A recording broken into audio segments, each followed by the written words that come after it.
다들 정말 눈물나게 열심히 사는데 통장은 텅 비어 있습니다. 5천만원 넘게 주고 산 수입차가 3년 만에 반값입니다. 요즘 2030 세대가 차를 사지 않는 진짜 이유를 아십니까? 불과 몇 년 전만 해도 사회초년생의 목표는 비슷했습니다. 월급 모아서 외제차 계약하고 주말에는 호캉스 가고 오마카세 인증샷 올리고 명품 하나쯤 장만하는 삶. 그게 성공한 어른의 이미지였습니다. 그런데 지금은 분위기가 완전히 달라졌습니다. 직장인 커뮤니티를 보면 이런 글이 올라옵니다. 연봉 6천인데 차 유지비가 무섭다. 차 팔고 나니까 숨통이 트였다. 할부 끝났는데 보험료가 더 무섭다. 여기서 핵심은 차값이 아닙니다. 유지비입니다. 자동차는 이제 물건이 아니라 고정비가 됐습니다. 고정비라는 건 숨만 쉬어도 빠져나가는 돈입니다. 차를 안 타도 보험료가, 주차비가, 자동차세가 나갑니다. 엔진오일, 타이어 등 소모품이 계속 돈을 먹습니다. 특히 서울이나 수도권에 사는 2030에게 차는 이동수단이 아니라 월세 하나 더 생기는 느낌에 가깝습니다. 젊은이들에게 움직이는 고정비 폭탄일 뿐입니다. 월급의 절반을 기름값과 보험료로 뜯기는 노예 계약서나 다름없습니다. 실제로 30대 직장인 김씨, 연봉은 5천만원입니다. 그런데 월세 80만원 나갑니다. 학자금 대출 갚습니다. 점심값 올랐습니다. 관리비 오릅니다. 거기에 자동차 할부금 52만원, 보험료 월 환산 18만원, 주차비 12만원, 기름값 25만원. 한 달에 차 때문에만 100만원 가까이 나갑니다. 월급에서 100만원이 매달 사라집니다. 차를 타는 순간 소비의 자유가 없어지는 겁니다. 이게 과연 김씨 혼자만의 이야기일까요? 여러분도 지금 비슷한 계산기를 두드리고 계시지 않습니까? 그런데 더 아이러니한 게 있습니다. 상식적으로 차를 사는 게 더 경제적이어야 합니다. 내 물건이니까요. 그런데 현실은 반대입니다. 필요할 때만 빌리는 게 더 싸집니다. 여기서 카쉐어링이 폭발합니다. 렌트 시장이 커집니다. 차를 소유하지 않는 시대가 열린 겁니다. 진짜 무서운 건 여기서부터입니다. 자동차가 성공의 상징이 아니라 리스크가 되어버렸다는 겁니다. 요즘 젊은 세대는 차를 소유하는 대신 철저하게 쪼개서 소비합니다. 렌트나 카쉐어링 그리고 지하철과 전기자전거가 그 자리를 완벽하게 대체했습니다.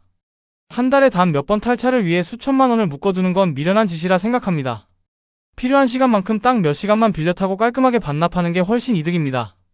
출퇴근길에는 만원 지하철을 타고 단거리 이동은 공유 자전거로 해결합니다. 겉보기에는 아주 합리적이고 스마트한 소비 패턴처럼 보입니다. 하지만 이 현상의 이면에는 아주 서글픈 대한민국 경제의 민낯이 숨어 있습니다. 당장 내 삶을 유지하는 비용이 너무나도 잔인하게 폭등했기 때문입니다. 차 한 대 대신 해외여행 2번 가자. 차 대신 ETF 산다. 차 대신 월세 낮은 곳으로 간다. 이런 사고방식이 퍼지고 있습니다. 그런데 자동차만 무너지는 게 아니라는 겁니다.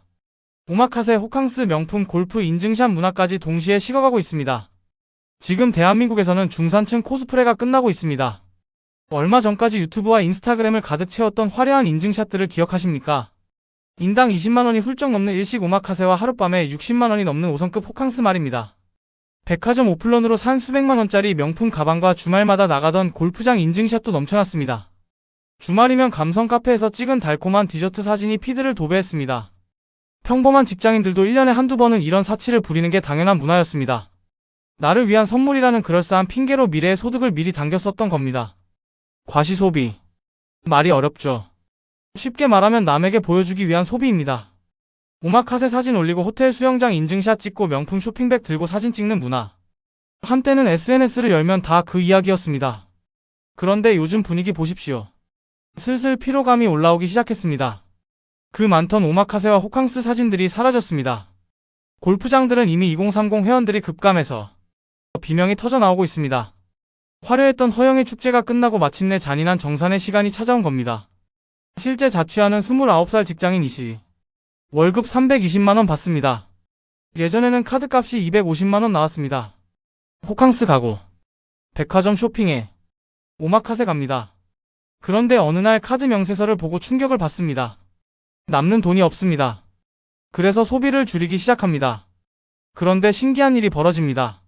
삶의 만족도가 크게 안 떨어집니다. 오히려 카드값 스트레스가 줄어듭니다. 이 지점이 굉장히 중요합니다. 사람들은 지금 깨닫고 있습니다. 내가 진짜 원해서 소비한 게 맞나? 이 질문이 나오기 시작한 겁니다. 남들이 하니까 따라간 건 아니었을까? SNS 때문에 과장된 삶을 살고 있었던 건 아닐까? 여러분도 한 번쯤 느껴보셨을 겁니다. 사진 찍으려고 비싼 카페 가본 경험. 사실 커피 맛보다 분위기 인증이 목적이었던 경험 말입니다.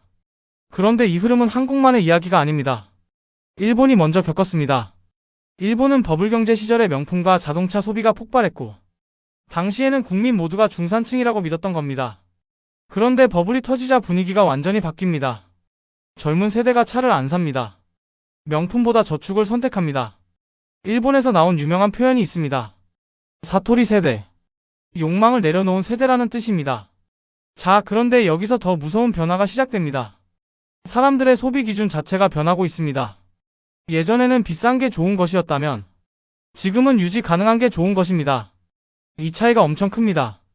그래서 초고가 명품보다 가성비 브랜드가 살아남고 대형 세단보다 경차와 하이브리드가 강해집니다.